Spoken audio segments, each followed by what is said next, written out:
Welcome back to the Velocity Automotive YouTube channel. My name is Nick, and as always, I'm joined by my two co-hosts, Kevin and Michael.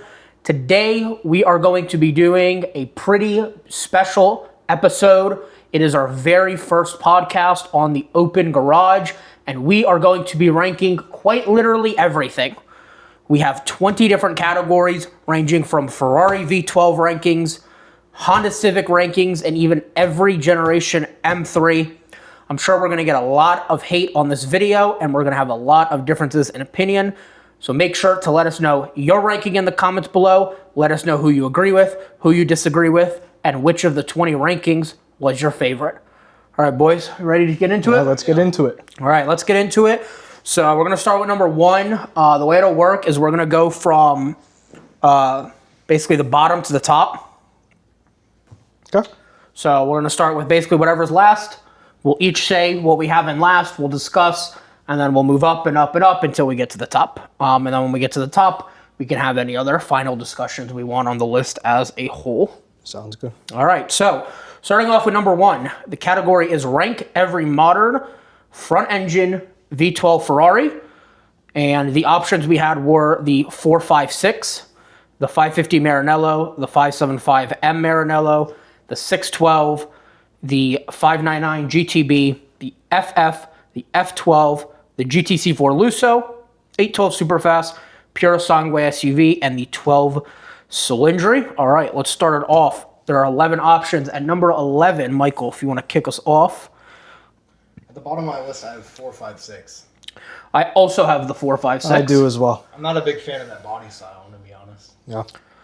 Yep. So I put the 456. I mean, the oldest car isn't always going to be at the bottom, Right. But in terms of the V12 Ferraris, there's just so many great options. I feel like they definitely improve it year over year, and I feel like a lot of people are going to agree that the 456 is the weak point. I agree. You could see it in a lot of these models, a lot of iteration from the past body styles, even older generations past the 456. Ferrari and Lamborghini, you could say. They both started with that Grand Touring two-door, four-seat body style as they're touring their flagship car. So yeah, let's move on. Let's go to the next one. Yeah, so we're all in agreement. We'll move on. Number 10. Again, Michael, if you want to kick us off, we'll go in this order. 12 Cylindri. Okay, I have the 612. Wow, I do too. Okay. Yeah. All right, so Michael, why do you have such a new car that low? Because the body style is not it. I don't like the design at all on it. I'm going to be honest. Okay, so it's a design thing. A lot of people agree. Yeah. Would say the same. Yeah, Most of the design. I would say it's definitely, I mean, you'll see it's definitely towards the bottom. I put the 612 mostly because it combines age, but it also doesn't give you the greatness that some of the really old cars have. I think some of the really old cars have charm. Yep. They have something special to it. It's kind of the end of an era. Right. And I feel like the 612, many people don't even know what a 612 is. It's kind of in that awkward spot. Yeah, I'd say the same thing. The 612 is really that starting point for the modern iterations of Ferrari V12. Not many people know it, but if you look at the generations that follow it, you could see a lot of design cues that started with the 612. But yeah, I agree. We have the same. Okay, perfect. Yeah, I don't think any crazy opinions so far Not yet. yet. Not yet. All right, so now in number 9, again, Michael, if you want to kick us off. I actually have the 612 for number 9. Okay. I have the GTC4 Lusso. Interesting. You want to talk about that? Well, let's see what you have first. I have the 550 Maranello as number 9. 550 Maranello. Okay. Well, we'll start with Michael. We'll keep the order going. I put the 650 above the 12C because for that car, it just looks so much better than the 12C. And it has that old Ferrari-ness to it. I don't know how to explain it. Compared to like the 12C or 550, 575, 699. Right. It's got the more classic to it. Yeah, I definitely think obviously the 612's lower. You only have it one spot higher than us. My reason on the GTC4 Lusso, I actually drove 3 of these while working at dealerships. It's a very boring car. Okay. It's very boring. It's very much Grand Touring. The handling is very bad. It's basically like Ferrari made a V12 California or Portofino. Interesting. Obviously the Portofino, it's a good car, Yeah. but it's definitely very much grand touring comfort. It doesn't even have a track mode. It only has the comfort and sport. On the Portofino, I don't remember exactly if the GTC4 had track mode or not, but I just remember driving them and thinking this is very much like a luxury car, which is not what I want in the V12 Ferraris that are modern. I know that's how they started, but just comparing it to other modern cars, I think it's very forgotten. I think it's very boring. Do you think if you look at the Lusso as a daily driver of sorts in that sector of car, it having a V12, doesn't that make it more special in that sense compared to like an RS6, for example? It does, definitely. And like I said, not every car on this list is bad. Sure. The Lusso's not No, bad. we're not It's just saying any of these something cars are has to bad. be something has to be lower. My problem with the Lusso is just you got to think too when they're producing the Lusso, 2016 to 2020. Right. That was at the same time they're producing the 812, and the 812 is a very daily drivable car that also can become something more. Right. And the Lusso didn't have that next step Didn't up. have that edge. I'm going to be, to be real, if you're looking at the interior, they're the exact same. They're identical. The 812 just kind of has the 2-for-1 special that the Lusso doesn't. Okay. And then I guess if you want to give your So reasoning when I as well. initially made this list, I was going off of my own personal experience as well as just past knowledge and sentiment towards these cars. At this point, I'm reading over my list. I might reconsider 550 Maranello just because that is, I would argue, the starting point of the great GT V12 Ferraris. 550 Maranello comes with a manual. Yep. 575M is when they introduced the F1 shift for the V12.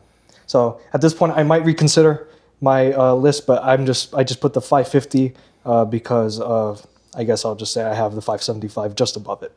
Got it. Okay. So, yeah, we could segue into the next one. Sure. Like you said, you have the 575 right above it. So this is going to be number 8 in our list. What do you have, Michael? I actually have the 555 Okay, you have the or the 550. 550 Maranello. Okay. I have the 12 Cylindri in this spot As the number 8. as the number 8. Yep. Okay. So you two are kind of similar. You have the 575. Michael has the 550. Yep. So pretty similar cars. If you guys kind of want to give your reasoning, I guess we start with Michael on why the Yes. 550. The 550, I like the 575 more, just because it's a tiny bit more newer, just Yeah. modern, Right. and it's not as old. It's not as unreliable compared to the 550. And it's also just cooler. 575M. Got it. Right. 550. 575 introduced a 5.7 liter V12. It's the next generation of the 550 5.5 liter V12. They introduced, like I said, the F1 gear shift in the 575. So it was a couple refinements that made it slightly better than 550. Gotcha. And then it looks like, obviously, because you guys have already gone through the 550 and the 575s in your list. Obviously, I guess I would have them the highest rank because I haven't gotten to them yet, which is interesting because I'm not particularly a fan of old cars. Sure.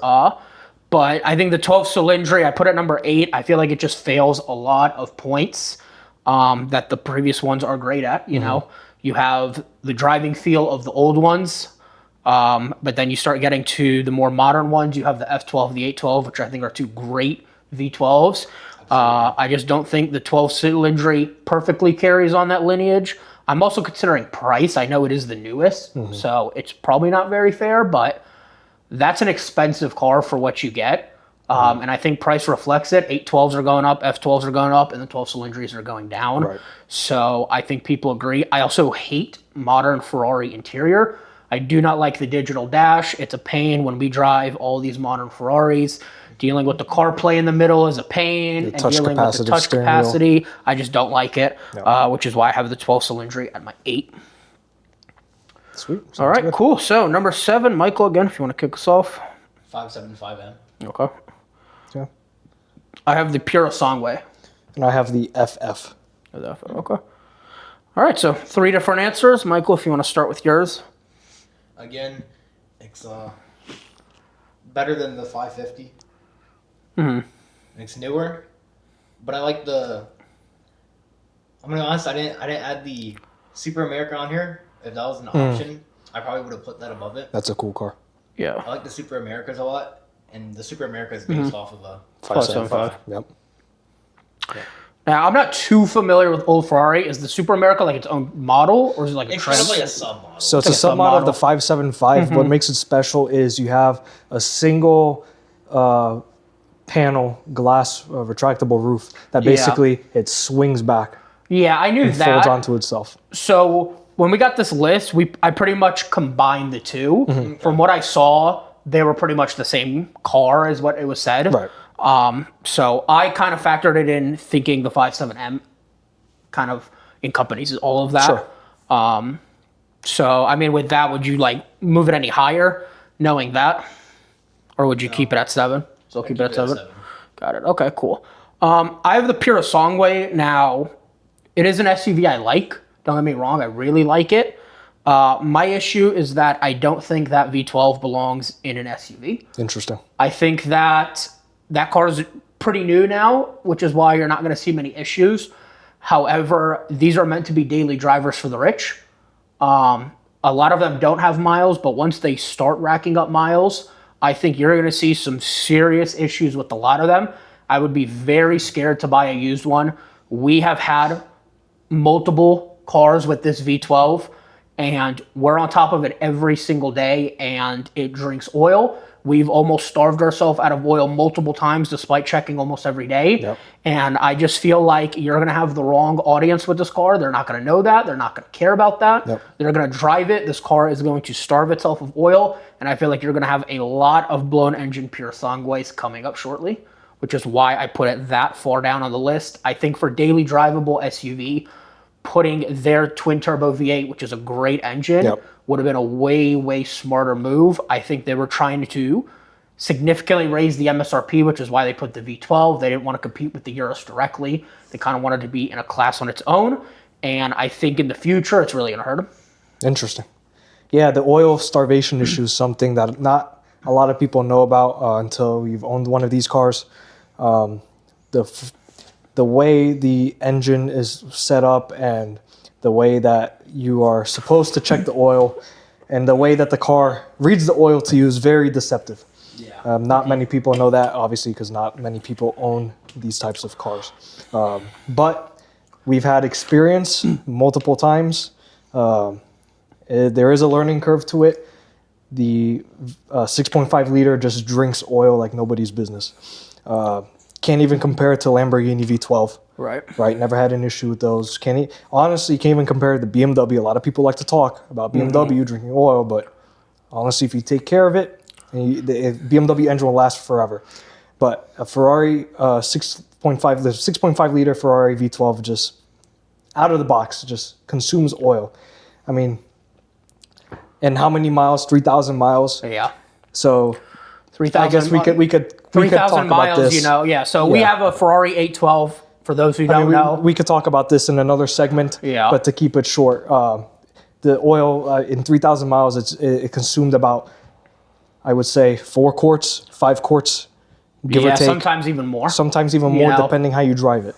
Yeah, I know we had, I don't want to get too in depth with it, but we've had probably 4 or 5 times where we've added oil and we've added more than we thought we needed, and it wasn't still enough. not enough. We've had issues with the car, even with all the oil being added, and this is all within 3,000 miles. Some people wouldn't even think to care about the oil. Right. They think, oh, it's good for 5,000, 10,000 miles. No, absolutely not. Had we not replaced the oil, our car could have blown up in 1,500 miles, 2,000 miles, and we bought it directly from Ferrari, serviced at Ferrari. Yep. So, that's a discussion for another day. But definitely, I think the V12 is problematic, and I feel like the SUV clients are not. It's a point that a consumer should be aware about, even though we know 95% of consumers in this space don't care.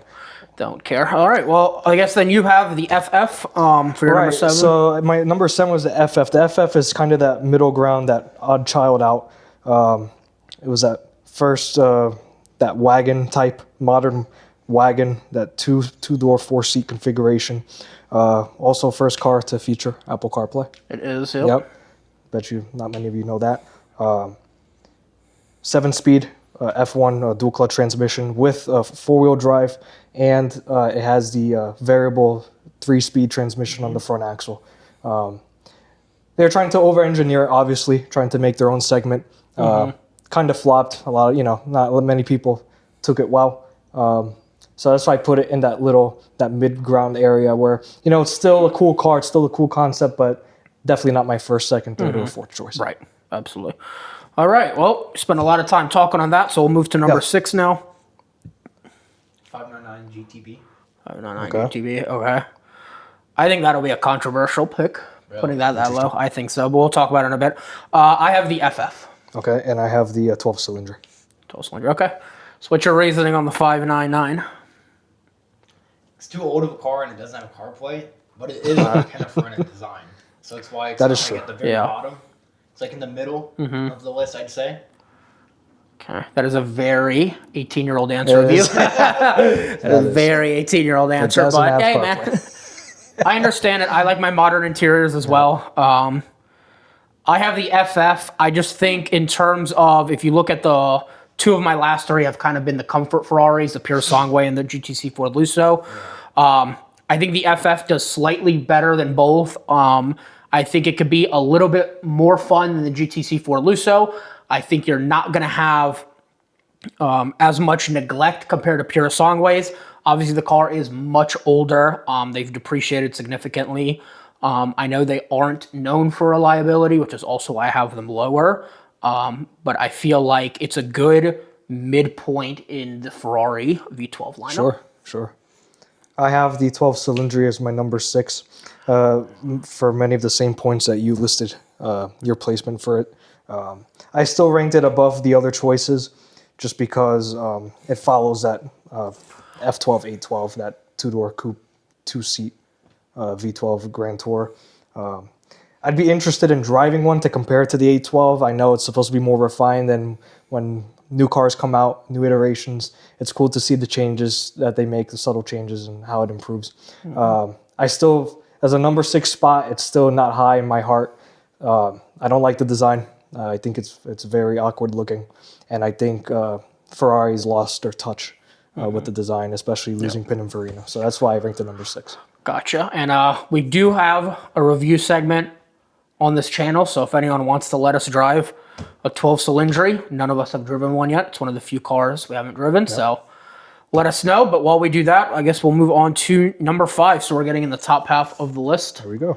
GTC Ford Lusso. Okay. I have the 575. Okay. I have the Pure Songways number 5. Okay. Would you like to? Let's start off. It's a four-seater V12, right? Like, there's not much to it. It's just, it's like a car to go to dinner with your friends in. Forget the Canyon. You can have your V12 for that. It's a good reason. It is a good reason. It's a good reason. Yeah, it's a good reason for sure. I have the 575M. I think that's pretty much the high. That's the only spot I could have put the 575M. I'm not a huge fan, like I said, of older cars. Obviously, I haven't done the 550 yet. I think that is a better car, despite being older. I just think it has more of a special feel. So just looking at how the list fell, the 57M was actually the last one I put. I kind of did my top half, my lower half, and that's just kind of where it ended up. Gotcha. Cool. I have the Pure Songways, my number 5. I like the design of the car. I think it's a really neat looking SUV. Ferrari doesn't want to call it an SUV, it's an SUV. That engine is really what props it up, though. I think, in my opinion, just to squish a V12 into that car is pretty cool. Into an SUV, a screaming 9,000 RPM V12, 800 horsepower. That's pretty cool. So that's why I would rank the Pure Songways my number 5. I definitely would have put the Pure Songway higher. I think the concept is great. I just don't think that was the right V12 for it. Gotcha. I think if another company did it, that, and I'm not saying the Ferrari V12 is bad. I just, that clientele of the SUV is not going to care as much. And I don't want to basically have a car where it's your daily driver, and sometimes you can't daily drive it because you're having oil problems. But It's a strong point. I do think that them sticking a V12 in that car is impressive for sure, and it's definitely something you may never see ever again. Right. So cool. All right, I guess we'll move on to number 4. FF. Okay. Like I kind of alluded, I have the 550 at number 4. Okay, and I have the Lusa as my Lusa. number 4. Okay, So me and Michael kind of You guys kind of on the same Parallels there. wavelength. I Yeah. mean, I'll let Michael go first, and then I'll let you go Okay. second, since you guys are kind of on the It's same just a length. more raw version of the GT. See, okay. that's about Okay. it. Okay. I agree. I mean, well, mine is a newer version yours of the is a new FF. version. Maybe you could say the old man in me likes that option of a V12 tour that you could put 2 more passengers in. So that's why, and I think it looks better than the FF. So And then I have the 550. I obviously like modern cars more, which is why mine is number 4, not higher. However, I feel like the 550 does some great things that the modern cars don't. I think it has a great feel. Obviously, manual transmission is rare nowadays. These things are shooting up in value because of that, which is also why I rank it higher than the 575. However, I think 4 is the absolute top where it could have been on this list. There was no way it was cracking my top 3. It wasn't even a debate for me. gotcha. And now we will get into the top 3 here's of like our it's fun. Ferrari V12s. Pure song way. Pure song way. I have the 599. And I have the 599 as well. Okay. All right. We'll start with you again. It's the latest. The Ferrari. It's got 4 doors. They got the V12. It's probably unreliable and gonna blow up on me the way I drive. But besides that, I do love the design of it. And the back seats, you can be chauffeured in it if you want. It's got that luxury feel to it. Yeah. Yeah, for sure. I have the 599. I think of the, I guess, mid 2010s to 2020.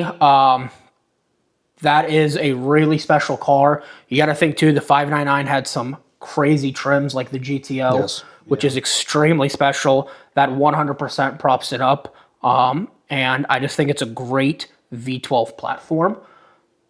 Speaking about trims, that's when they introduced the XX, 599 XX race car. I have it as my number 3. So this car, when I first saw it, I was kind of fell in love with the design. Then I saw them in person. I was like, wow, this is actually really cool looking. Long hood, super wide, had a lot of presence, and it still does. I like the interior, so I'm kind of opposite of Nick. I do like classic feeling interiors. Some guys are retrofitting the manuals into them, so that's pretty cool. I think that that era of engine, so 599 featured, well, it has the same engine as the Enzo, but I think that car has just enough power to where it's enjoyable in a manual, and I think that gives it a lot of points. Absolutely. In my book and a lot of people's book as well, and values reflect that in the market. 100%. All right, we're going to the top 2. 812 super fast. 812 super fast. I have the F12. Okay, I have the 812 as The my 812. number 2. Okay. Well, if you want to give reasoning. I've driven that car a few times. It's actually a very nice car. It's quick, but you can definitely feel the weight in corners. I drive pretty aggressive, you could say. Yeah, And you can definitely feel the weight. I could say so. Yeah. Definitely feel the weight, but the weight feels good. Okay. Well, you have the same car, so if you want to give your reasonings. Right, 812. So it's my number 1 explains why the 812 is my number 2. Right, and we know what the number 1 is. right. I think there was no debate between 1 and 2 for us, Right. but 812, amazing car. A lot of power, almost too much power to enjoy. But that's what makes it fun, right? A car that, in this age, you don't have a lot of cars that are tail happy, that feel alive. That want to kick out. And that want to kick out and kind of want to kill you. In today's world, a lot of technology, a lot of nannies and supervision with the traction control and the ESC. 812, it really lets you have your own fun, and it doesn't intervene that much. So I think that's why I love it. But my number 1 explains why it's number 2. gotcha. And it was very close for me. between the 812 on the F12. I did put the F12 at number 2. I have a lot of seat time in the 812. I have a fairly good amount of seat time in the F12 as well. And they are very similar cars in my opinion. So honestly, the one thing that knocked it down is the interior. It still uses an old turnkey. Some people like that, some people don't. But it's definitely more of an outdated, similar like 458 interior. Sure. Sticky buttons are a problem in that too. So just with overall usability, number 1 and number 2 are obviously so similar, which is why I put the F12 at number 2. Those are great points. And I mean, we all know what number 1 is, but you can let us know what your number 1 is. F12. And the 812 for me. So yep, if you want to give your reason why the F12 edges out the 812. The interior is way nicer than the 812, I'd say. I like the older Really? on the Ferraris, turnkey instead of a button. The design on the front end, they're kind of similar, but it's still Pininfarina Yes. on the F12. Yeah. So it gives it that edge. Okay. Number 1. Yeah, I'd say the same thing. The F12 was the beginning of the modern craziness, you could say, right? So that car was 730 horsepower, I believe. Again, 6.5 liter V12.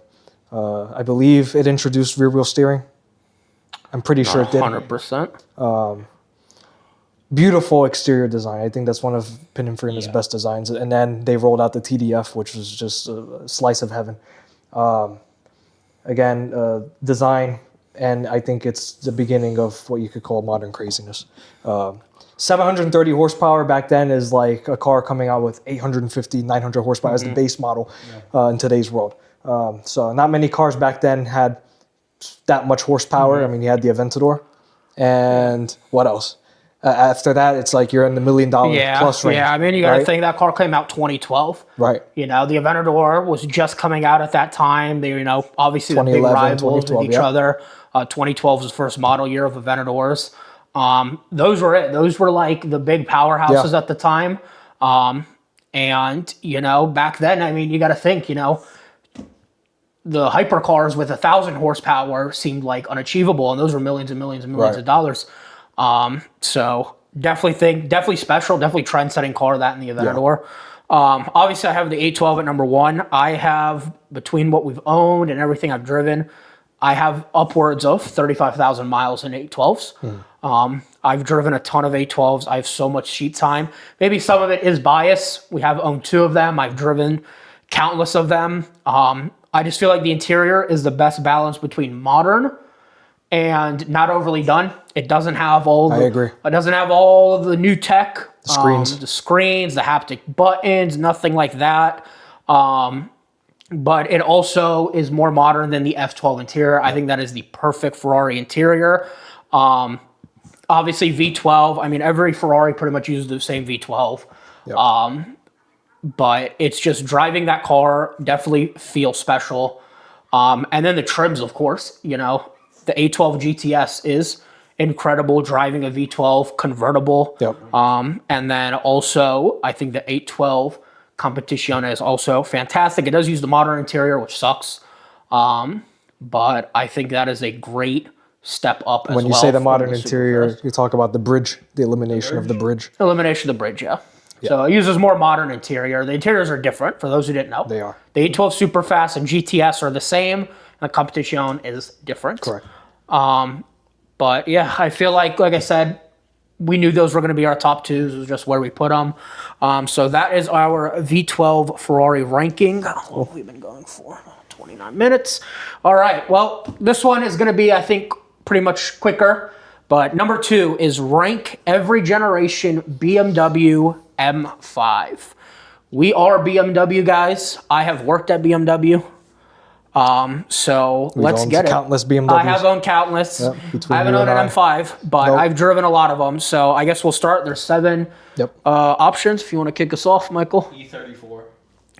E34. Okay. I have the G90. Interesting. Okay. And I have the E28 as number 7. The E28. Okay. Want to give your reasoning? I'm just not like a fan of the older BMWs compared to like Ferrari, which we just went over. Okay.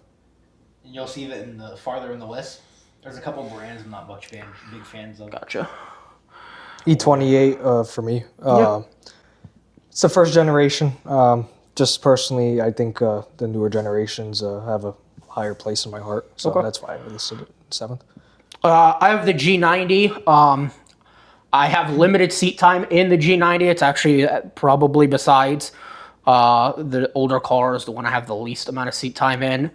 The car is heavy. I mean, there's no getting around it. It's a lot of power, but I don't like driving my cars in a straight line all the time. You know, it's extremely heavy. The modern interior I don't like. I do like modern BMW interior, like you'll see in like the G80, like that kind of interior pre-LCI. The early G20s, I love that interior, more so than even like an F80. But I just think the M5 is so competitive that it's hard to rank them. Something has to be last, and the G90 just ended up last for me. All right, so number 6. E28. Okay. Okay, I have the E34. I also have the E34. So my Okay. number 6. Just want to give you a reason. It looks better than the E34, I'd say. Okay. That's really it. I basically just think out of the Ferraris, we're still in the Ferrari mindset. Out of the M5s, I think it's the weak point when you're looking at older ones. I think obviously when you look at older M5s, there's a clear number 1 and it's not even close. And I feel like the E34 having to compete with that, it just falls short. Very, very hard. Interesting. Yep. Sounds good. Okay. And what was your reasoning on the E34? I think the design is slightly better in E28, but then again, I don't really have much experience with that era of BMW. Okay. So I based my opinion on that more on design compared to E28. Gotcha. All right, so we'll move on number 5. E60. What? Bro, what are you talking about, man? That's probably controversial. That is very That is very controversial. controversial. That is the most controversial thing so yeah. far. We're going to need an explanation soon. Yeah, I want a good explanation. I have the E28. Okay. I think I know what your reasoning is going to be. Sure. I have the E28. My number 5 is the G90. It's the G90. Okay. All right, let's hear it. Body design and unreliable. Yeah, I figured unreliable was going to be it. You're right. It is. It's probably one of the most unreliable cars in human history. And I do think, to give you credit, I think if it didn't have the V10, it wouldn't be as loved. I definitely think that. The body, I think, I don't agree with that, but, you know, I could see it based off the unreliability. I still think it's a crazy take, though. E28 is next for me. And I just feel like BMW slightly got worse on the E34, which is why basically I ranked the E28. I knew those were going to be my 5 and 6. Okay. And I feel like there was just a little bit of going downhill on the E34. Sure. So my reasoning for G90 being my number 5 is I believe everything after this was going towards BMW's prime. And I think at the G90, BMW lost their touch. I know that's a common opinion.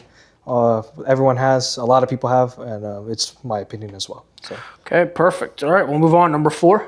E39. Okay, I have F10. Okay, I have the F90 as my number 4. Interesting. Okay, so we're all over the place. Yeah, we are. Let's hear it. E39. I know some of the purists are going to be mad at you. They look cool, and that's about it. There's nothing really much to it. I'm going to be honest. It's probably Okay. going to get some rage. I'll give my reasoning on the E39 when I get to it, but all I'm going to say is I don't think that's the case. I have the F10. When you start getting into the top 4, they're really close.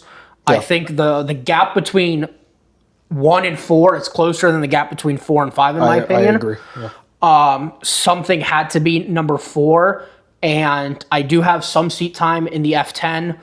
And again, great car. It's just when I'm comparing it to some of the modern cars with their performance and their interior, and also looking at the drivability of some of the old ones, that was pretty much the only spot the F10 could go in my opinion. Cool. Well, similar to your rationale, something had to be number 4.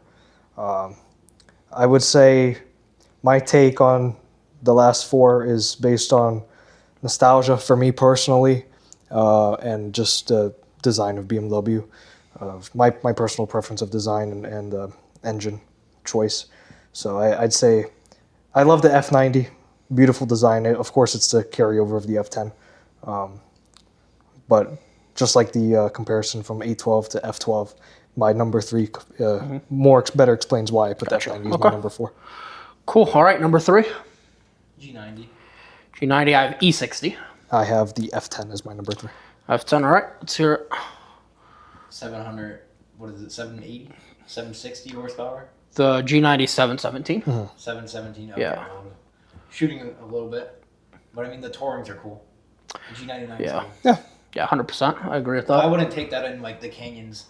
No, Take that to definitely another- not. Yeah. That's really Yeah. I have the E60, and like I said, I knew what my number 1 was, and I knew what my number 4 was. So this was pretty much just going between 2 and 3. I love the E60, probably a little too much. That V10 is just something special. Yes. The fact that BMW even did it, although poorly, is incredible. I know Audi also did it as well. The manuals in that car are great. The SMGs in the car are not that great. But just to have a V10 manual is something that people pay millions of dollars for. I mean, you look at like Carrera GTs, you know, a V10 manual. I know that's not the same thing as a BMW, obviously, but... All right, back after technical difficulties. We were ranking M5. We're at number 3. We'll just go through it real quick. What did you have at number 3 again? G90, I had the E60.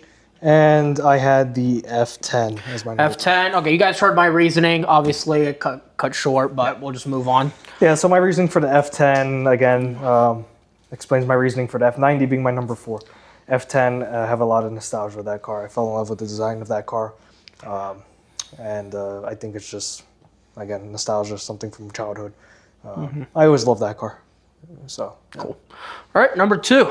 My 1 and 2 were kind of difficult to choose between, but number 2 is going to be F10. F10, I have the E39. My number 2 is the E60. Okay. We're all over the place. All right, let's hear it. F10, I love the F10. I love the body style. I love the engine. I love everything about it. But the car above it, I just say it's the F90. It's just way more aggressive, and I like the aggression look. I have the E39. I think enthusiast BMW fans are putting this at number 1 all day, every day. I have it at number 2. The manuals in the BMW are great. This is before the M5 got super big. It's very tossable, very much canyon car. Obviously, power is not there, but I feel like for what it was, you know, a slightly bigger M3, it still did the job. It still felt more luxurious than the M3 at the time. And I knew my number 1 pretty much was locked in right away. So something had to be number 2, second best, and that was the E39. Cool. E60 for me, number 2. I mean, again, my number 1 and 2 splitting hairs. This one comes down to reliability. It's plain and simple. But yeah, you can't fault the V10 and the E60. Amazing sound. I like the design of the E60. I really do. Did the E60 have manual? No, that car was on the SMG. The E60? Yeah. The E60 had a manual. Oh, yeah. it did? Oh, Yeah, okay. manual and SMG. Okay. Yeah, the E60 is number 2 for me. Cool. All right, well, we'll round it out. Number 1, F90. F90. All right, E39. All right, I guess you're the odd man out. Let's hear it. Yeah, so my reasoning was I love the styling of the E39. I think it's that brutish, old school BMW. I think that was a generation where BMW was really a BMW, like the E60 as well. But I think there's just something cool about that design. And the V8 sounds amazing. Put an exhaust on it, manual as well. I think it's a very punchy car. I like that a lot. And then, why you put the F90 number 1? I love everything about it. As the S63 V8 twin turbo, it's not that reliable, but it's so aggressive and sounds so good, especially the pre-LCI. Yeah, I love the interior. I love the design. I love the comfort.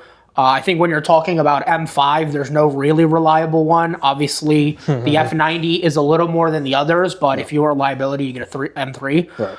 I just think the F90 does everything so well. It's a great balance. It doesn't feel overly heavy. It doesn't feel like a boat. You can toss it around. The launch is incredible, powerful. The interior is very luxurious. You can even option it with some of like the 7 Series features, like cooled seats and things like that. Transmission is great as well.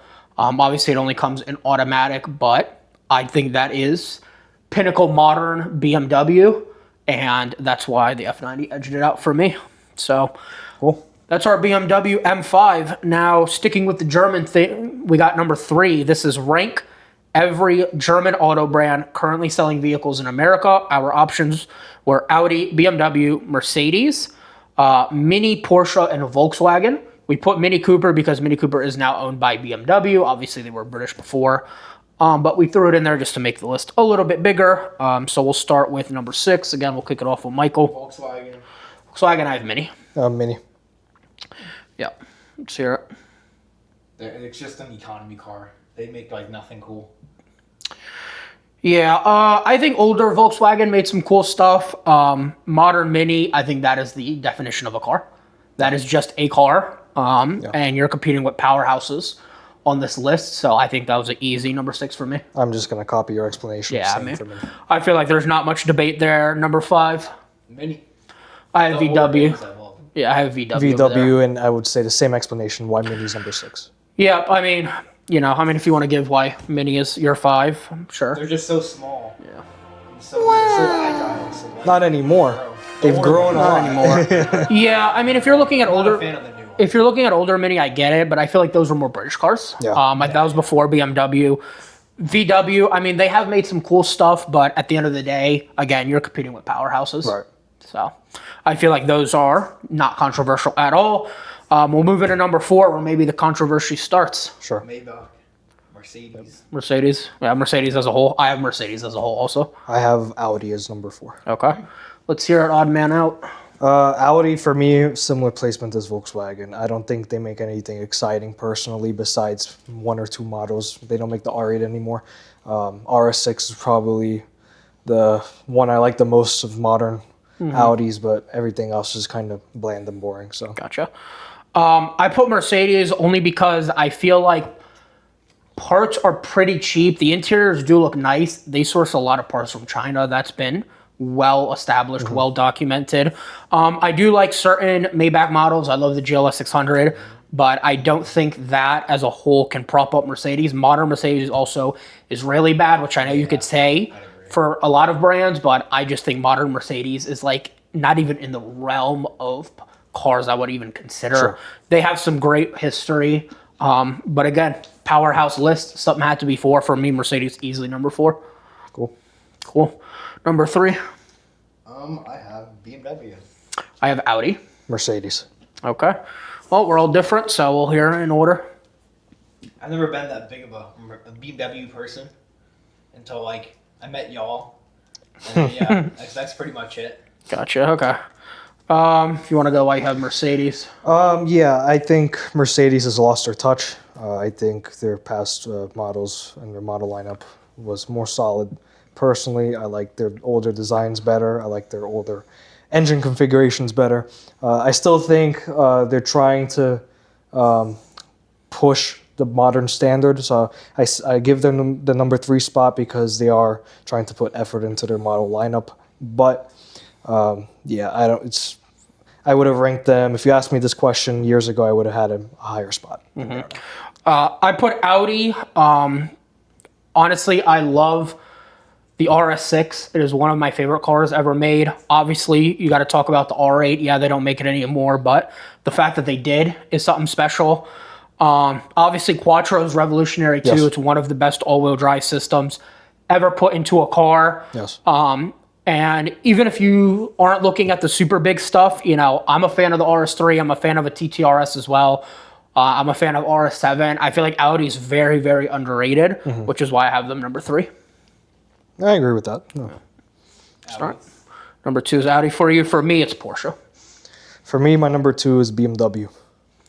Yeah. All right. Well, I like almost every generation of Audi. They have a couple cool cars, like the newer e-trons. Those are sick looking. the R8, they came out with the V10, or the V8 manual R8. That was really cool. And then they came out with the V10. That was kind of boring. Bro, what are you talking about, man? And then they have like the S7, the RS3, RS6. They have a couple really cool cars throughout the years. Yeah. Did he just call V10 boring? He did. It's a boring car. I've driven multiple. He did R8s call it now. boring. I will. The R8 isn't the most exciting car. I wouldn't call it boring. But Leave your comments and opinions about this take. yeah, I wouldn't call love to it hear boring, but I would say there are better cars. It's so big. I So I agree. kind of agree with that. Yeah. I have Porsche number 2, which a lot of people are going to think is crazy. Look, Porsche makes great cars. I've owned a couple of them. They're great. But they also make, the Taycan. And they make Macan EVs, and they make. I feel like they're great, but they're really getting crushed recently on their modern stuff, and I don't think you can overlook that. And when you build yourself on enthusiast, and then you go back and piss off all your customers, I just don't think it's a good look. I mean, obviously the Cayman replacement was going to be electric. They had to completely 180 on that. It set them back billions of dollars, and I'm sure they're not struggling, but it just seems kind of out of touch when you're forcing these EVs and they think the way to correct it is to let you use a paddle shifter to go through fake gears. Obviously, Porsche makes great cars. Talk about Turbo S, talk about the GT3, the GT3 RS, the GT2, the 918, the Carrera GT. I mean, these are legendary cars, but I really think modern Porsche kills it. If you asked this question 5 years ago, I would say there's a no-brainer number 1. Okay. BMW is my number 2. Really, it's your explanation for Porsche is my reason for BMW being number 2. If you asked me this again years ago, BMW would be my number 1. But again, I just think they went a little bit backwards. I still have them number 2 is still high for me because I think the brand is still putting in effort to make a product that people want. Yeah. Right. So I don't think they've completely have drank the Kool-Aid, but I still think a slightly older BMW era was better than it is now. Cool. Well, I think we all know what number 1 is for you guys, but if you guys want to reveal it, Porsche. obviously. I have BMW. Since I'm the odd man out, I guess I'll go. Sure. Look, it might be biased, but it's the car I've owned the most. I worked at BMW. The older cars, if you're looking at 90s, 2000s, 2010s, I think it's incredible what BMW is doing. I truly think they were the pinnacle of German automotive, even more than Porsche, I think, especially in the early 2010s, when the 996 and the 997 Porsches were out. I think BMW is right up there with them. I know a lot of people, they don't like the 996. I think BMW dominated that area. Yeah, they've definitely gone downhill as of recently, but you got to give them props. I mean, it's 2027 and this 2026, 2027 model years. They're still offering a manual transmission. They refuse to go full electric on the new M3 that's coming out. There still will be a completely ICE engine in it. The styling has gone downhill for sure. They've added SUVs, but I definitely think that their newer cars aren't pushing the boundaries as much in terms of force-feeding people EVs and stuff like that. Like I said, they have a lot of hybrids, and the styling is really what brings it down for me, but they are my number 1. Cool. All right, next up, something that's really going to piss some people off, but I feel like it's a okay list for me at least. We have rank every Nissan GTR generation. So the generations are the KPG C10, the KPG C110, R32, R33, R34, R35. All right, so we'll start off number 6 for you. The KPG C110. I also have that. Same for me, the 110. Yep. I feel like everyone can give their explanation, but let's be real. Everyone knows the R32, 33, 34, 35. Most people don't even know what the previous 2 gens are. And I just feel like doing research, the C10 compared to the C110, the C110 was a downgrade for sure. Got it. So we're all in agreement there. Yep. So something tells me we'll all be in agreement on number 5 as well. But let's hear it. C10. C10. Yep, the C10 as well. Again, reasons already stated. We don't got to dwell on that too long. This is where the list starts getting good. I will give the C10 credit though, because there are plenty of cool builds out there, and I do appreciate older Japanese cars. I'm not gonna diss on that, and so all of you fans out there, you guys could love me for saying that. Yeah, but love them. But I'm gonna be honest. This is not my area of expertise with these types of cars, so I'm gonna rank this based off personal preference and just general knowledge of what I know. Yeah, and like I said, I don't feel like it's going to be controversial out there. We get into the real big hitters, and again, Sure. that doesn't mean anything that's last on this list is bad. Correct. So, all right, let's start getting at number 4, where the real list starts. R33. I have the R32. Okay, R32. All right, so what's your reason for putting a 33 below it? 33.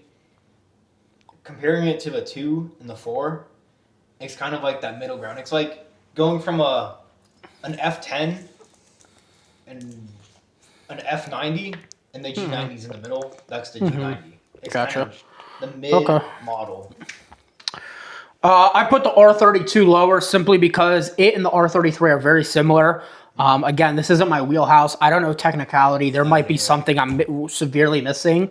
I just feel like the R33 is very similar and it looks slightly better, which is why I put the R32 at number 4. Same reasoning for Okay. R32 being 4 for me. Cool. All right, we'll move on to number 3. R35. I have the R33. I have the 35. Okay. I have the R33 lower. I'm going to be real. I know why you guys put the R35 down here. I get it. I just think for a modern Nissan, I know not really modern. It came out, 15 years ago almost. I think it's a great car, which is why I had to put the R33 below it. I just feel like the 32 and the 33 are so similar that I had to put them back to back, which is why I put them there. 35 for me. Car came out. It was Godzilla. That's what it was known as. So it was a revolutionary car, an accessible sports car. Accessible at the time. I mean, $85,000, $90,000 was still a lot of money back in 2008, especially in that economy. 2009, 2010. But there was an allure to them. They had an allure that Nissan made what was considered a supercar at the time. It was beating the 911 Turbo day in and day out, or at least competing with it. And I think that was just something really cool that Nissan could come out with that car and keep it going for a long time. Cool. You got any additional points why you like the R35 there? No, not really. Oh, really? Okay. Well, we'll move on number 2 then. R32. I have the R35. I have the 34. Okay. So let's hear everyone's opinion. R32. It's so nice. When you compare the design, the body language, to like the 33 or 35, in my opinion, it's so much sleeker looking and more sleeper compared to those two. Gotcha.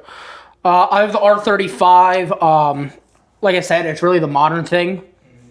Obviously, there was quite a sizable gap between the 34 and the 35 when they came out in terms of years. The performance of that car is impressive. The builds people do on that car is even more impressive. Even for a Nissan, the interior is not horrible. You got to remember, this is 2008 Nissan. Cars look like copy and paste emojis back then. Yeah. So for a car to look like that and have that interior from Nissan nonetheless, who's making a 2008 Maxima that you could drive by 1,000 times a day, I feel like is impressive. Got it. Yeah. 34 for me. Controversial. I know, probably the most controversial take on this list. Definitely on this list for sure. Yeah, on this part of the list. I don't really have a defined reason, except that I like the look of the 33 more. I think it comes from personal experience with a buddy of mine that has a GTST R33. I fell in love with that car. I think it was just fun and Cool. Well, I guess we pretty much know everyone's number 1, but if you want to round out your number 1. R34. R34. 33. Kind of explain the reason why. I mean, let's be real. The R34 is an icon. Yeah. There's a reason people are paying so much money for it.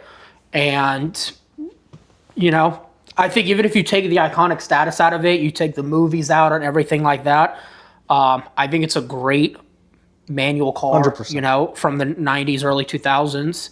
And I feel like that's peak, for me, that's like peak Japanese vehicles, I think the 90s to early 2000s, that is peak. That's when, they were doing their best work. And I think the R34 was just the best of the best. Yeah, what an icon of a car. Cool. Well, that pretty much rounds that one out. Now we're on to something real different. This is none of our warehouses, I'll tell you that. I'm sure there are people that they're going to be able to give great opinions on why we're wrong, but ranking all 11 generation Honda Civics is next. We're going to go through this one a little quickly because there's 11 spots. Yes. So we'll touch on like major highlight points. Sure. Starting with 11th, last place, if you want to give yours. First gen. First gen. 7th gen. 7th gen, okay. I feel like it's pretty self-explanatory. Thus, first is worst in this case on a more economy car. Why do you have the 7th? Just that mid-ground of year and styling. Okay. Yeah. Cool. At the 10th spot, I have the 2nd gen. Second gen. 8th gen. 8th gen, all right. Well, for me, slight improvement on the 1st gen. Let's see. Slight improvement on the 7th gen. Okay, there we go. Make it simple. Michael, is there any other reason? No. Why you put it? Yeah, I know. Michael wasn't. Anything revolutionary?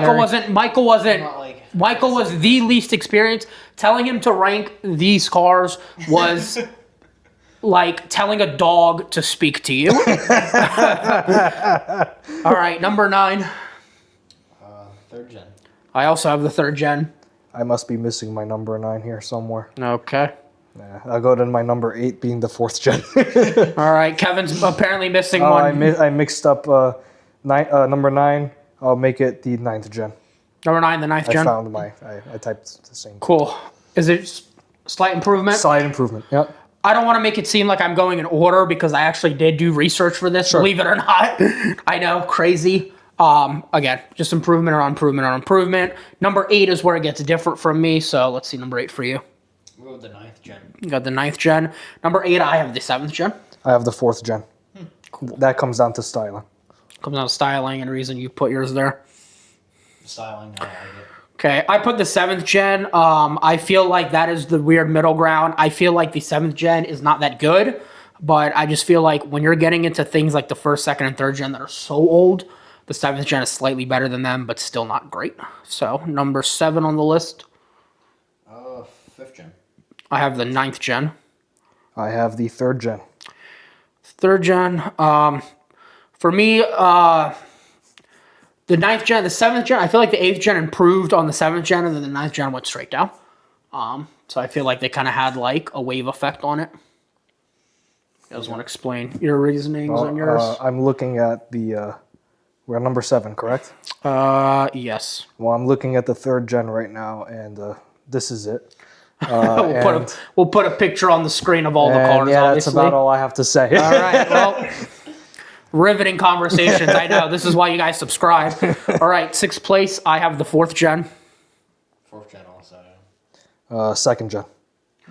2nd gen. I feel like there's really not much explaining here. You know, again, it's an older Honda Civic. Right. I mean, what do you really want to say?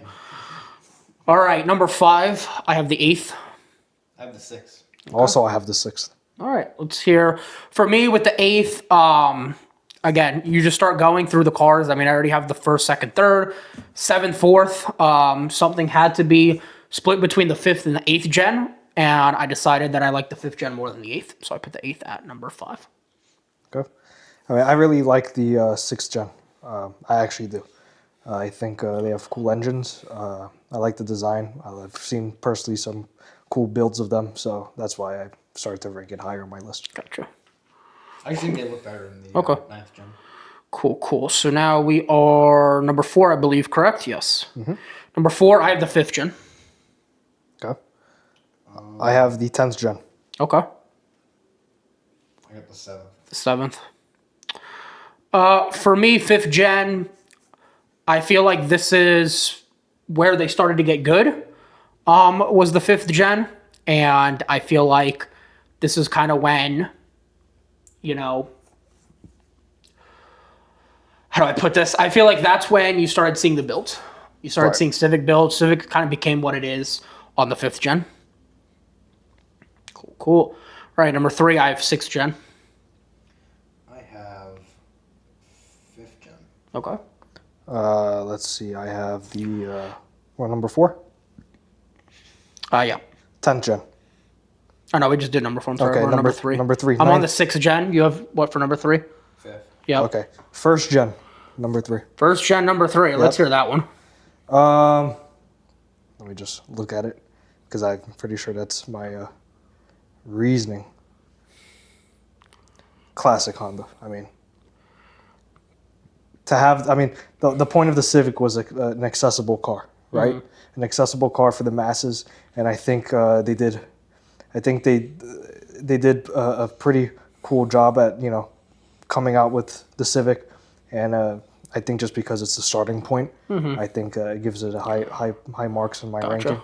And as time goes on, people are starting to do some really cool things to them, and I also think to see the support and enthusiasm for the first gen is what ranks it high for me. Gotcha. For me, the fifth and 6th gen were pretty close. I just feel like the 6th gen was an iteration of the 5th gen, obviously more modern, so that's why it beats it out by 1 spot for me. Cool. Top 2, I have the 11th gen, the current generation. 11th. The 11th. Yeah. Any reason you have the 10th at number 2 and not number 1? The 10th gen Type R is not as nice looking as the 11th gen. That's okay. Really it. I have the 11th gen. Obviously, you're in a modern car now. Modern cars, especially when you're looking at economy cars like this, they're always just going to be better. But I feel like 10th generation was kind of like quintessential modern Civic for me, which is why I had to put the 11th gen at number 2. Got it. Same reason, honestly. Cool. And then number 1, best Civic. 11th gen. I have the 10th. I have the 5th. All right. Well, you kind of explained your reasoning for use between the modern ones. For me, again, same thing. But as much as I don't like how the 10th gen Civic looks, I definitely feel like it was raised from factory. That is a great driver's car. I will give it props. If you take looks aside, that is one of the best driving cars you can get, especially at that price point. And I think that whole thing basically lifts the generation. Even the SI of that generation was really great. To take that up and down stunt road multiple times. Yeah, I loved that Civic Type R driving it. And then let's hear yours. Wild card. The 5th gen for me is my number 1. I think I just like that design. I think there's something cool about that body style. If you look at especially the 2-door hatch and what some guys do to it, I think that was the starting point of this was 92 to 95. That's that 92 to the early 2000s when I think that was a classic Honda. Classic Honda enthusiast type car. That's why my number 1. Awesome. All right. Well, we kind of speed run through that. Sorry for all the Honda fans out there. We really don't know what we're talking about. And we have a lot to get to. So we'll move on to number 6, which is something we know and we've kind of already discussed. Yeah. Number 6, we're back to Ferrari. This time we're ranking every Ferrari Halo and Icona series. For those of you who don't know what that is, that's the 288 GTO, the F40, the F50, the Enzo, the LaFerrari, the F80, the Monza SP1 and 2, and the Daytona SP3. So pretty much the pinnacle of Ferrari. And we will start with our number 8 spot. F80. This was obvious. Come on, guys. It's a 6-cylinder and $1 million car. I don't like the way it looks. I'm sure most people have that same sentiment. And we've already established I don't like modern Ferrari. Yeah.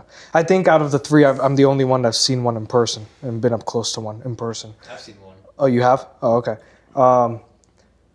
In person, I'd say it does look better in person.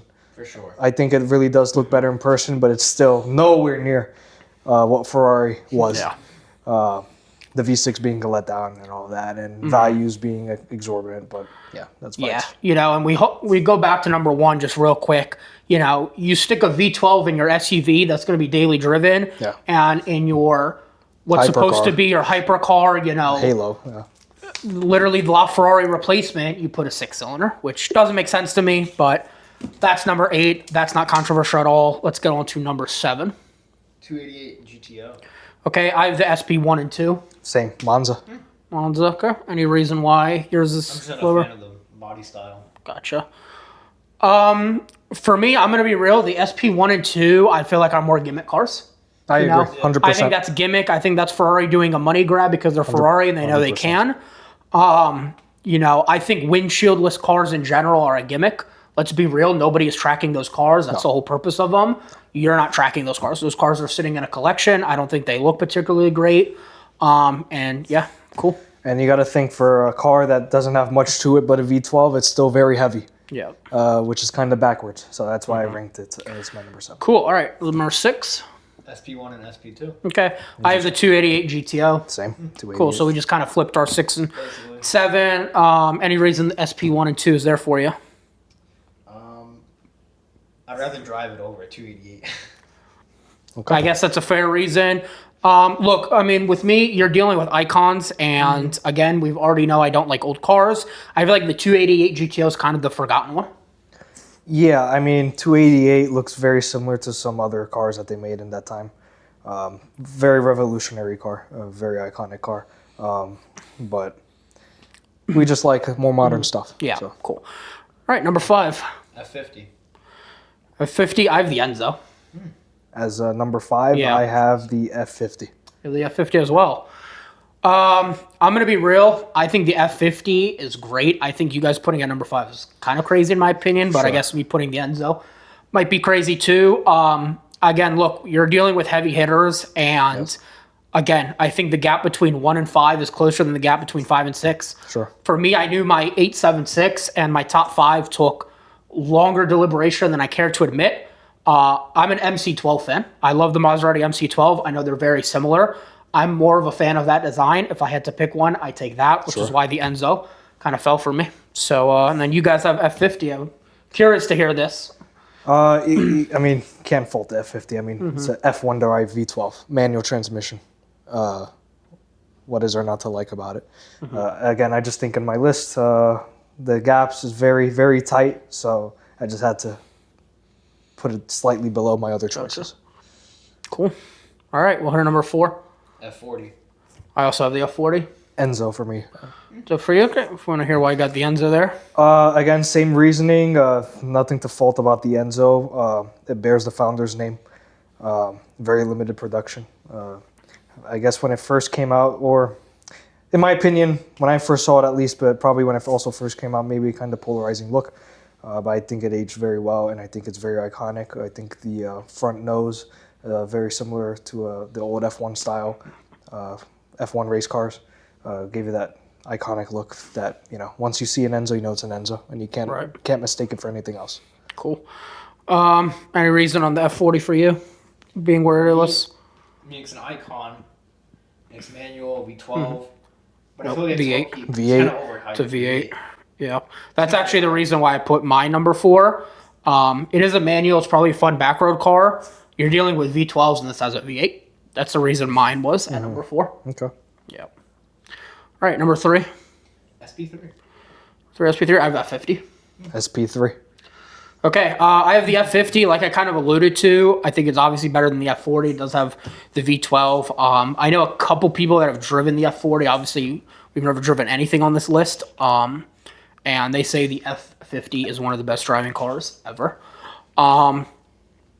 It's a little bit older, which is why it doesn't hit my top 1 or 2, but that's why I have mine there. And you guys have the SP3, so let's hear why you guys have it. It's modern Ferrari V12, and it's absolutely the style they did on it. It's not Pininfarina, but there's hints of Pininfarina design in it. Yeah. SP3. I didn't like the car when it first came out. I thought it was ugly. But it really grew on me. Now it's one of my favorite modern Ferrari designs, especially when the F80 came out. Especially when you see videos of like owners in like Sweden drifting around corners in the mountains. And Yeah. I think it's a really cool design that blends old touches with modern touches. It's basically a LaFerrari without the hybrid system. Same engine, same setup and everything. I like the cabin design a lot. I like the doors. I like how the windshield wraps around the cabin. Really cool design. Headlights. It has a lot of really cool design features that I just love. And I think for a brand that's lost their touch in many ways, for them to come out with that and just reintroduce some nice stylistic cues is very refreshing. Cool. Awesome. All right, number 2. wow. I have the SP3. LaFerrari. I love the SP3. I personally know someone that has the SP3. He owns a lot of cars, and he said this is the best car he's ever owned in his life. So I'm inclined to believe him. I love the design. I love the fact that it's a LaFerrari in modern times. You know, the V12 engine, no hybrid is crazy. I mean, you got to think too. This car came out in 2022. This was like Peak trying to get the hybrids out there to make something this special, not be a hybrid. I think is great. I think the price reflects that too. I mean, these were at $3 million when new. Right. Now they're $8 million, $10 million. You know, they're up there with LaFerrari pricing, and they've appreciated that high in only 3 years. So I think people appreciate it. Yeah. And then you guys, obviously. My number 2, LaFerrari. I mean, is there really anything to say? It is what it is. Yeah. So. It's a law. It is a LaFerrari, and that moves segues great into number 1 because my number 1 is the LaFerrari. Okay. My number 1's the F40. Okay. Mine's Enzo.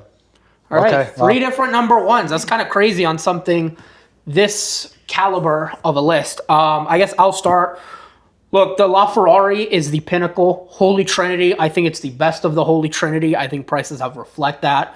Yes, it's a hybrid, but I think it's I don't think it's a hybrid that overpowers. It's a very mild hybrid. You know, it's not like one of these modern hybrid systems. And I'm sure, I know when they go, it's a problem. The batteries are very expensive. But again, people aren't driving this car, let's be real. No. Beautiful styling, beautiful design. I think this is what Ferrari's peak was. You know, I think this was the climax, and it's kind of gone downhill since then. So that 2013, 2016 era, you know, I think Ferrari really nailed it then. Yeah. That was great take. F40 for me, something raw, something that, you know, you can't get any, you know, they don't make a car like that anymore. A twin turbo V8. You never know when the boost is going to come on, from what I've heard. It's a very wild car, likes to dance, can be unpredictable. Oh, yeah. No power steering, no ABS, no traction control, manual, carbon Kevlar chassis. Yeah, it takes a real driver to drive that car. Yeah. So I think, and the design is just beautiful. Yeah. That wedge shape is just gorgeous. And I think that's everything a Ferrari was, and everything a Ferrari should still be. All right, let's hear it. Enzo, number 1. Number 1 here. That car, when I think of Ferrari, I think of an Enzo, and especially the blue Pozzi Enzo. I'll pop a photo up of it, but a 6-speed semi-automatic, F1 style trans. The styling is amazing. It has that 2004 F1 car front end look to it, and that's really it. Cool. Well, that's crazy. I didn't think we would have 3 different answers on this list at number 1, but hey, there you go. You can let us know if you agree with any of us or if you have your own number 1 on that one. So now, obviously, natural segue from Ferrari. Let's talk about Lamborghini. With the number 7, rank every Lamborghini V12 production car. The options were the 350 GT, the 400 GT, the Miura, the Espada, the Islero, the Jarama, the Countach, the LM002, Diablo, Mercy, Venador, and Revuelto. We got 12 options. Let's breeze through it because I feel like the first few are going to be pretty easy. Let's start it off number 12. 400 GT. I have the Jamara. I have the 350 GT. Okay. Any reason you guys are choosing the older cars? Kind of just because it's first, I assume? Just first, it was a start. Okay. I have the Jamara because I feel like when you start thinking of Ferrari V12s, I think people remember the first few. I'm sorry, Lamborghini V12s. We've been doing a lot of Ferrari. Lamborghini V12s, people start with, obviously, the modern and start with what started it. I feel like when you get after the Miura, between the Miura and the Countach is like lost. I feel like not many people even know the cars that exist there. And I just feel like when you're looking at those 3 cars, to me, the Jamara is the worst of them. Got it. All right, number 11. 300 GT. Okay, I have the Islero. 400 GT. Okay, well, so pretty similar. Obviously, you two are just picking, you know, the next oldest car. I have the Islero again. When you're looking at that middle 3, I think the Islero is right in the middle of that. So we'll move on to number 10. The Jamara. Jamara, I have the Espada. Let's see. I have the Islero. You have the Islero? Yeah. Cool. Okay, well, for me, again, I talked about the awkward 3 already. I think the Espada is just the best of them. Yeah. Cool. No. I want to explain my rationale for the first 2. 350 GT, 400 GT. You got to think this was when the time Lamborghini was competing directly with Ferrari. Lamborghini design was not what it is today. It was, I mean, the 60s. And They were still making tractors. Well, everyone was focused on road cars. These were road cars, and road cars were focused around actually driving cross country, driving through regions. So a car had to be comfortable, and they're all GT focused. So they all had that design. So when you think of Lamborghini today, compared to I mean even the Countach era compared to the this mid 60s, completely different designs. Yeah. So Cool. What was your number 10 again? I'm sorry. The one we just did. 400. 400. Okay. For me, number 9. Moving on. I have the 350 GT. Slera. The LM002. LM002. For me, look, the 350 kicked it off. You know, it's the reason Lamborghini's here. You know, Ferruccio Lamborghini made it to kind of spit in the face of Enzo Ferrari when he spit in his face. There would be no modern great V12 Lamborghini. There probably wouldn't even be Lamborghini at all without the 350 GT. So I have to give it props where it's due. Great points. Points, all right. So with you, is it kind of the awkward trio? Awkward trio, I figured, trio. Yeah, awkward, yeah. It's a very cool LM002. I mean, very wacky car, but doesn't do much for me. Gotcha. Cool. All right, move on. Number 8. Spada. I have the 400 GT. I have the Jarama. Cool. I feel like, again, for you two, the wacky trio. For me, the 400 is just a better 350. I feel like that, not really much explanation unless you guys have anything specific. Cool. We'll move right along. Number 7, I have the LM002. Miura. Islera. Slera, for you, is it the wacky trio? Yeah, maybe you could have flipped the Jarama on the Islera, actually. Gotcha. LM002, look, it's a crazy car. The tank. You know, it is a tank. It was made for the military. That is the name. LM, Lamborghini Military. Insane that they even made it, but you're dealing with icons. It could only go so high. And for me, 7th was the peak. Cool. All right, now I feel like the top 6, this is where the list really starts, in my opinion. Number 6, I have the Revolt. Actually, wait, hold on. I want to hear why you put Miura Solo. I'm sorry to cut everyone off real quick. Why I put the Miura Solo, yeah. Yeah, what's wrong with you? That's an icon V12, bro. It is, but what else is on the list? I don't know. Okay. I'm not a big I fan think, of it. again, guys, he's 18 years old. He does, I'm not. you know. Look, all of our birthdays start with a 2 in the year, but obviously the youngest of the bunch. Yeah. Okay, well, I kind of hinted. Number 6, Revuelto's my number 6. Revuelto also. Okay.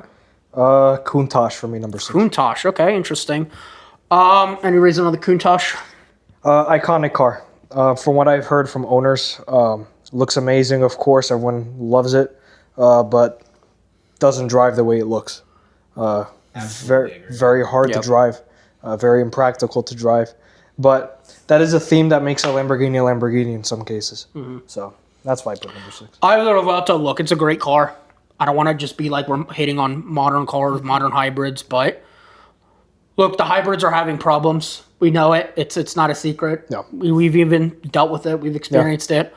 And, you know, long-term reliability on that car is a question. The Aventadors already were unreliable. So to now have more reliability concerns on top of just the engine and transmission is definitely scary, which is why I put it at number 6. Any reason yours number 6 or it's kind of similar? It's reliability. Yeah. Cool. All right, number 5. Number 5, I have the Revuelto as my number 5. Okay, I have the Countach. LM002. Okay, interesting. Any additional reasons on the Revuelto? Same reason you gave for the Revuelto.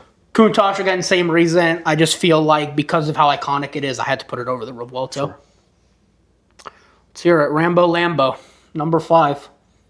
He looks like this type to drive. When I was like 10 years old, that was like one of the first Lamborghinis I saw. Okay. In Orlando, Florida. Wow. So it became like an icon for me. Shout out whoever was driving that in Orlando.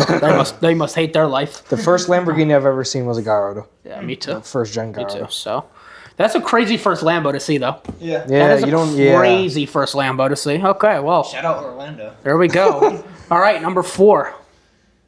I don't want to kick us off. I guess with Michael. Where'd my list go? Oh, Countach. Diablo. I have Diablo as well. Any reason? For the Countach, yeah. They're sick looking, especially this Wolf of Wall Street movie. Yeah. But they're hard to drive. Gotcha. For me, Diablo, look, this is the Volkswagen takeover. You know, this is when it started becoming modern, Yeah. started becoming reliable. You know, I just feel like for me, the top three was kind of set. And I like the Diablo over the Countach. So for me, it was an easy fourth spot. The Diablo, they came out with a lot of the cool iterations, the SV, Yep. the GT, the race cars. So I think it carried a lot of weight in history. Really cool car. For sure, for sure. All right. Top three, number three. Aventador. I have the Mira. Mercy. Okay, wow. Three different answers. Let's hear it. Number one with the Aventador. Aventador.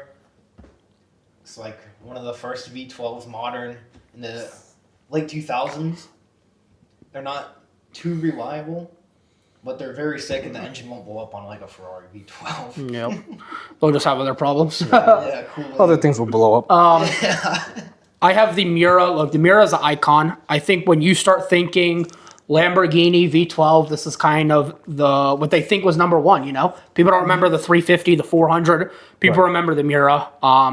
Absolute icon, fastest car in the world at the time. Just set records, and I feel like this is truly what put Lamborghini on the map and set it up to become a powerhouse. Yeah. My number three, the Murcielago, I think like starting to get into the modern age, really cool car. Poster car for a lot of people in the early to mid 2000s. And yeah, I mean, Mercy, the Roadster was cool. The SV, modern icon now. Yep. So yeah. Cool. Top two. What do you have on number two? Murcielago. I have the Aventador. I have the Mura as my number two. Cool. So I feel like we're kind of we all have the same, similar top three. I know Michael didn't have the Mira. So what's your reason to having the Mira so high? Iconic design. Yep. The story behind the car and how that car was designed and the way it turned out, amazing. Incredible story. And I think it solidified itself in history as the supercar. So Awesome. I have the Aventador. Amazing cars. The transmissions suck. The single clutch, it's a pain, which kind of adds to it. yes. But very uncomfortable with the transmission. The transmissions are prone to failing, notorious failures. But yet somehow you still don't care. That is like an iconic car. It's what got me into cars. It's kind of what, you know, I dreamed to own, and I never thought I would. And I think it was pinnacle for modern Lamborghini. But I just think one thing edged it out. I think it's a little worse than my number one.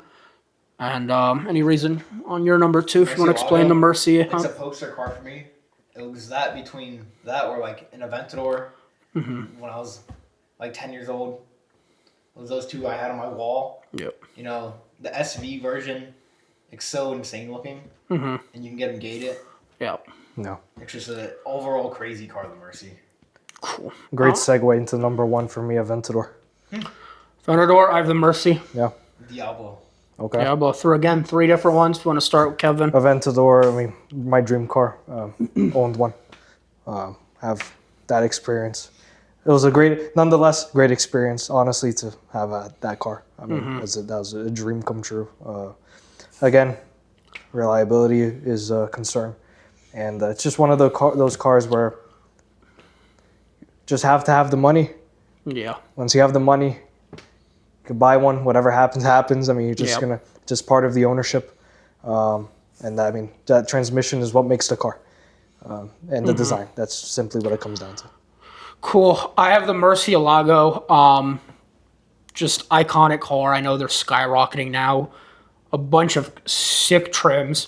I drove a regular manual Mercy, and it's one of the best manual transmissions ever. To be able to have a manual in a V12 is incredible. Really? I know the E-gears are kind of whatever on those, but they skyrocket. I mean, when I drove the manual Murcielago, that was a $190,000 car. How do you compare that to the Aventador? Well, I haven't driven an E-gear Murcielago. I'm sure I would probably like the Aventador better than the E-gear.